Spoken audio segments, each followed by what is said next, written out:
بچوں، کسی جنگل میں ایک کتا اور لومڑی رہا کرتے تھے۔ دونوں بہت گہرے دوست تھے۔ وہ ایک ساتھ کھاتے، ایک ساتھ گھومتے پھرتے اور ایک ساتھ رہتے تھے۔ جنگل کے دوسرے جانوروں میں ان کی دوستی کا بڑا چرچا تھا۔ جس جانور کو دیکھو وہ ان کی دوستی کی مثال دیا کرتا۔ دوستی ہو تو ایسی۔ کتا بہت ہی نیک اور وفادار تھا۔ وہ لومڑی کے ساتھ اپنی دوستی کا فرض ایمانداری سے نبھا رہا تھا، لیکن لومڑی کے دل میں چور تھا۔ اس نے کتے سے دوستی صرف اس لیے کی تھی کہ جنگل کے دوسرے کتے اور جانور اسے پریشان نہ کریں۔ لومڑی بہت ہی بے وفا اور بے ایمان تھی، پر بیچارہ سیدھا سادہ کتا اسے سمجھ نہیں پاتا تھا۔ وہ لومڑی کو بہت ہی نیک اور وفادار سمجھتا تھا۔ ایک دن ایک بندر نے کتے اور لومڑی کو اپنے گھر کھانے کی دعوت دی۔ دوسرے سب کھانوں کے ساتھ بندر نے حلوہ بھی پکایا تھا۔ دونوں کو اور خاص کر لومڑی کو حلوہ بہت پسند آیا۔ خوب پیٹ بھر کے کھانے کے بعد کتے اور لومڑی نے بندر کا شکریہ ادا کیا اور اپنے راستے پر چل دیے۔ لومڑی کا پیٹ تو بھر گیا، پر نیت نہیں بھری تھی۔ راستے میں وہ ایک جگہ رک گئی اور کتے سے بولی، میرا اور حلوہ کھانے کو جی چاہ رہا ہے، چلو دوبارہ بندر کے گھر چلتے ہیں۔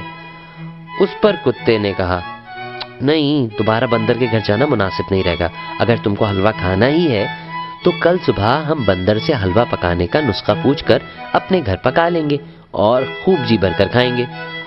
لومڑی کا جی تو نہیں مانا، لیکن مجبوراً وہ کتے کے ساتھ گھر آ گئی۔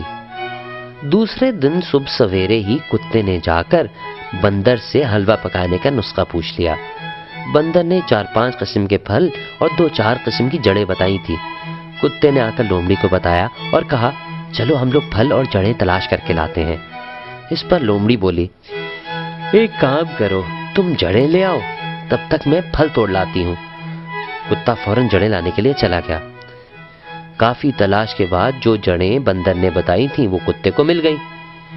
وہ جڑوں کو لے کر گھر پہنچا تو کیا دیکھتا ہے کہ لومڑی بے خبر سو رہی ہے اور پھلوں کا کہیں پتہ ہی نہیں۔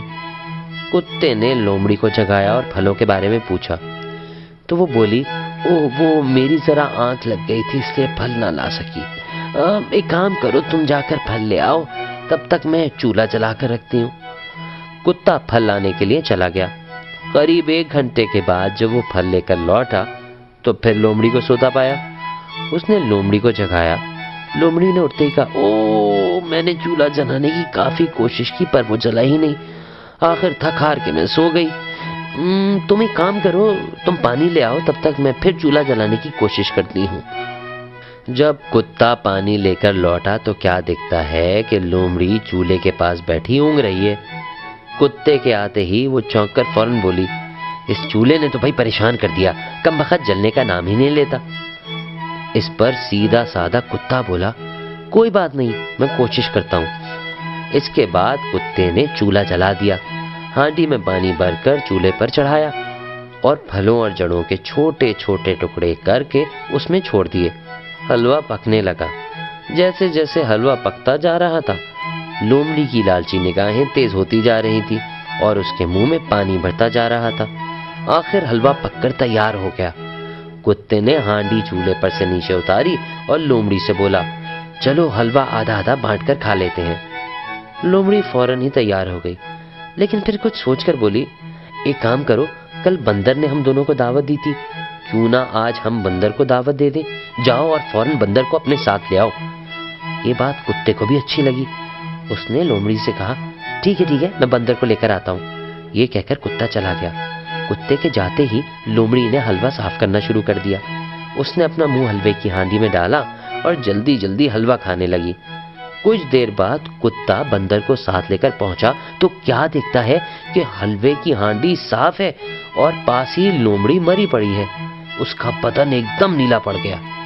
کتے کی سمجھ میں کچھ نہ آیا کہ یہ ماجرا کیا ہے، لیکن چالاک بندر فوراً سمجھ گیا۔ اس نے کتے سے پوچھا، تم نے حلوے میں کیا کیا ڈالا تھا، مجھ کو بتاؤ۔ کتے نے بندر کو لے جا کر جن پیڑوں کے پھل توڑے تھے بتائے، پھر جن پیڑوں کی جڑیں توڑی تھی وہ بھی بتائیں۔ آخری پیڑ کے پاس بندر رک گیا اور بولا، یہ غلط پیڑ کی جڑ تم نے توڑی تھی۔